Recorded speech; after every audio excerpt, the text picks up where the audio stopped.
Je ne l'aurais jamais imaginé ainsi. Mon doigt se sent fortement attiré et avec douleur. Si je tire le piston davantage, mon doigt ne sent pas plus d'attraction, bien que l'espace vide, à l'intérieur de la seringue, est augmenté.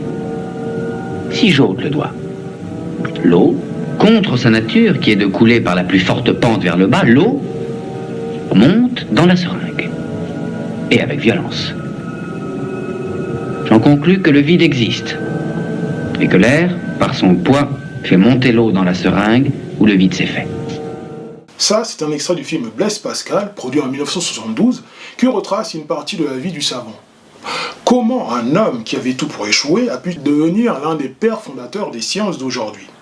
Ça fait longtemps que je me démène pour comprendre, et jusqu'à très récemment, les raisons pour lesquelles il fascine tant m'échappaient. On parle d'un homme dont le nom désigne une unité de mesure. On parle d'un homme qui découvre l'existence du vide. On parle d'un homme dont un concours annuel est organisé en son honneur au Canada. Bref, jusqu'aujourd'hui, je n'y comprenais rien. En fait, il y a 3 choses fondamentales que Blaise Pascal a su faire mieux que quiconque pour entrer dans la légende, et tous les développeurs devraient s'en inspirer.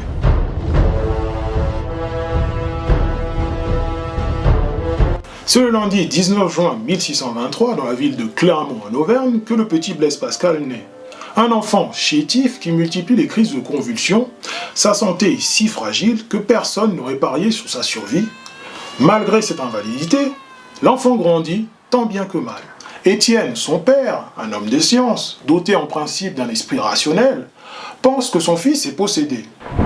Il se persuade que c'est le fait d'une vieille dame dont sa femme, Antoinette, aurait refusé l'aumône. Les innombrables séances de désenvoûtement n'y changent rien.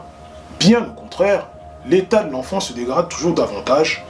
Pourtant, cette faiblesse le détourne à peine de ses ambitions.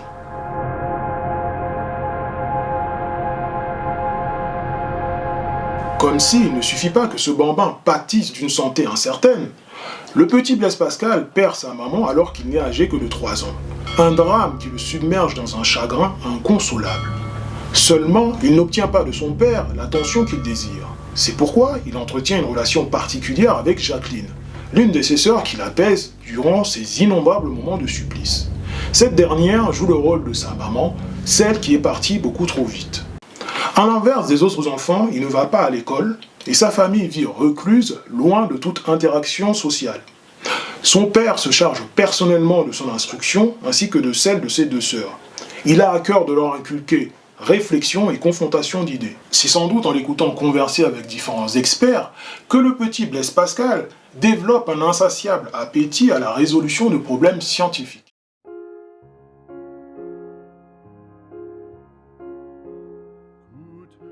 Ce qui fait qu'en grandissant, l'infortuné ne va pas se comporter comme on l'aurait espéré.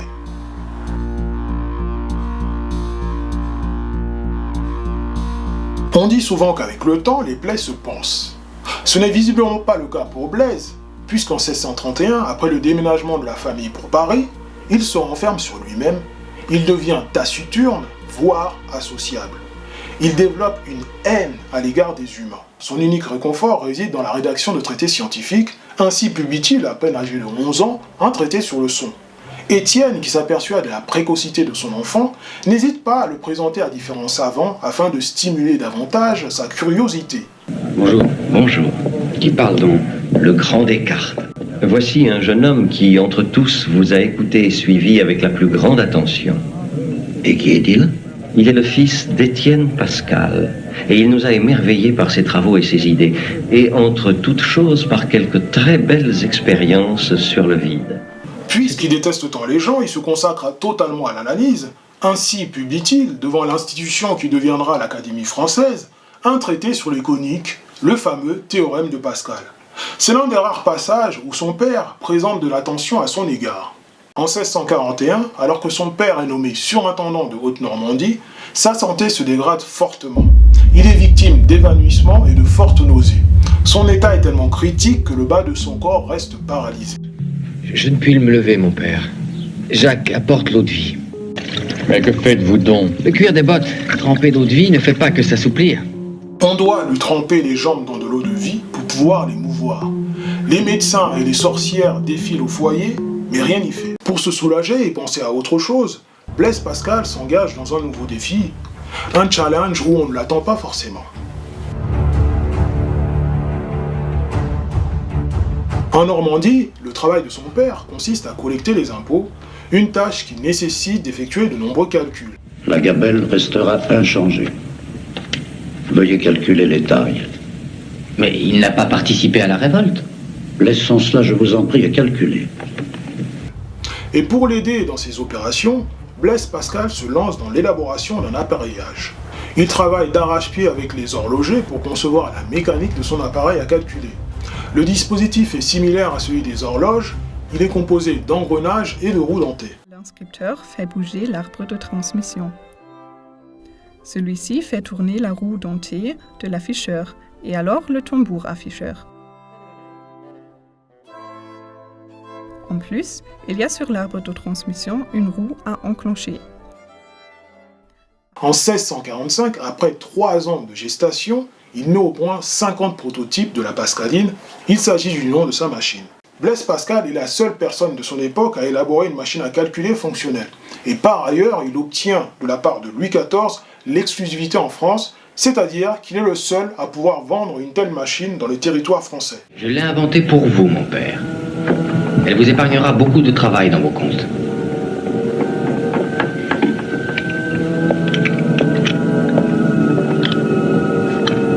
Il me semble qu'il y a un peu de jeu dans les engrenages que vous avez fixés. Je vous prie de les démonter une fois encore pour les ajuster mieux. Et il en confectionne 20, toujours en essayant d'améliorer la mécanique, et il en a testé la solidité durant ses allers-retours entre Paris et Rouen. Quelle sorte de machine? Et quel est son inventeur? Grâce à cette machine, il peut se faire quantité et toutes sortes de calculs. Addition, soustraction, multiplication, division, en nombres entiers ou rompus, sans se servir de plumes ni de jetons, et sans danger d'erreur. Elle est l'œuvre de Monsieur Pascal, le fils. Bien. Ces fonctionnalités restent malgré tout rudimentaires. On peut additionner et soustraire des nombres, éventuellement multiplier par addition successive et diviser par soustraction successive. Le dispositif est ingénieux, mais demeure un échec commercial, car il est beaucoup trop onéreux. Il coûte autour de 100 livres, 3 fois le salaire moyen. De ce fait, Blaise Pascal s'efforce d'en réduire le prix. Malheureusement, un événement glacial l'en dissuade, une tragédie qui le marque pour le reste de sa vie. Mardi 8 décembre 1654, ce sont les joyeuses fêtes de Neuilly à Argenteuil. Blaise et ses amis décident de s'y rendre, et ce jour-là, un de ses amis lui prête une calèche tractée par 6 chevaux pour faire le trajet.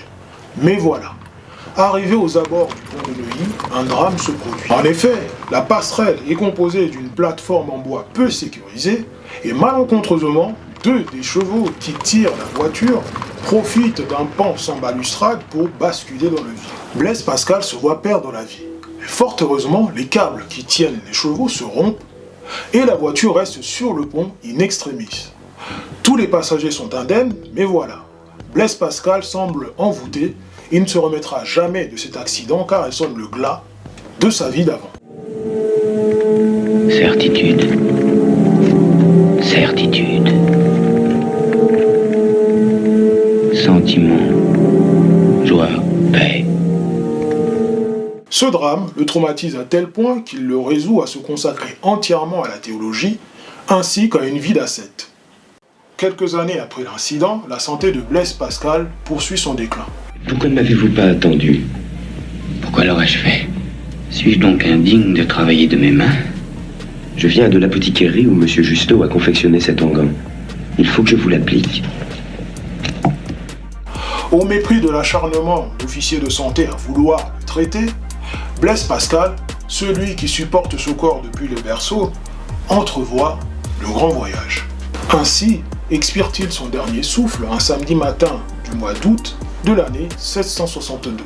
Blaise Pascal appartient aux monuments qui ont marqué la science. Son rayonnement se déploie au-delà des frontières françaises. Sa curiosité, son intérêt pour la réflexion et sa pugnacité dans la recherche du vrai doivent vous inspirer, vous les développeurs, particulièrement pour dresser des diagnostics dans votre travail. En outre, on ne compte pas tous ceux qui connaissent Blaise Pascal philosophe, mathématicien, physicien et théologien, Mais on oublie souvent que c'est l'un des pionniers de l'informatique, et à cet égard, la pascaline est bien l'ancêtre de l'ordinateur.